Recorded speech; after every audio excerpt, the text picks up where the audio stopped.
Super താരം വിജയ് നായകനാകുന്ന ഏറ്റവും പുതിയ ചിത്രം ജനനായകന്റെ പ്രീ റിലീസ് വേദിയിൽ നടന്ന ചില നാടകീയ സംഭവങ്ങളാണ് ഇപ്പോൾ സോഷ്യൽ മീഡിയയിൽ പ്രധാന ചർച്ചാ വിഷയമാകുന്നത്.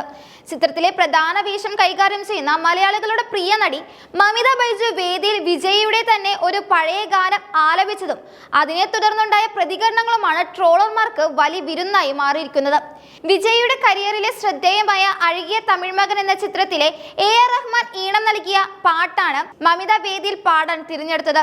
എന്നാൽ ഗാനത്തിന്റെ ആലാപന ശൈലിയും അവതരണവും നടിക്ക് അപ്രതീക്ഷിതമായ രീതിയിലുള്ള സൈബർ ട്രോളുകൾ നേടിക്കൊടുക്കുന്ന കാഴ്ചയാണ് കഴിഞ്ഞ കുറച്ച് ദിവസങ്ങളായി കാണുന്നത്. പാടുന്നതിനിടയിൽ വരികൾക്ക് അനുസൃതമായി നടി നൃത്തം ചെയ്യുകയും ചെയ്തിരുന്നു. ചടങ്ങിനെത്തിയ കാണികൾ കരഘോഷമൊഴുക്കി നടിയെ പ്രോത്സാഹിപ്പിച്ചെങ്കിലും പരിപാടിയുടെ ദൃശ്യങ്ങൾ സോഷ്യൽ മീഡിയയിൽ എത്തിയതോടെ കഥയാകെ മാറി. മമിത പാടുമ്പോൾ സദസ്സിലിരുന്ന വിജയുടെ മുഖഭാവമാണ് ട്രോളർമാരുടെ പ്രധാന ആരോപണം. തന്റെ തന്നെ ഗാനം ഒരു യുവനടി വേദിയിൽ ആലപിക്കുമ്പോൾ വളരെ ഗൗരവത്തിലും എന്നാൽ അല്പം അമ്പരപ്പിലും നോക്കിയിരിക്കുന്ന വിജയുടെ റിയാക്ഷൻ വീഡിയോകൾ ഇപ്പോഴും ഇന്റർനെറ്റിൽ വൈറലായി ഓടിക്കൊണ്ടിരിക്കുകയാണ്. കേരളത്തിലെ ലോട്ടറി വിൽപ്പനക്കാരുടെ അനൗൺസ്മെന്റ് ശൈലിയുമാണ് മമിതയുടെ ആലാപനത്തെ ഭൂരിഭാഗം ട്രോളർമാരും ഉപമിച്ചിരിക്കുന്നത്. കേരള സംസ്ഥാന ഭാഗ്യക്കുറി നാളെയാണ് ഒന്നാം സമ്മാനം 10 കോടി, അത് നീ മറക്കാതെ എന്ന തരത്തിലുള്ള ഓഡിയോ ക്ലിപ്പുകൾ മമിതയുടെ വീഡിയോയ്ക്കൊപ്പം ചേർത്ത് നിരവധി ട്രോൾ വീഡിയോകൾ ഇൻസ്റ്റാഗ്രാമിലും ഫേസ്ബുക്കിലും പ്രത്യക്ഷപ്പെട്ടു.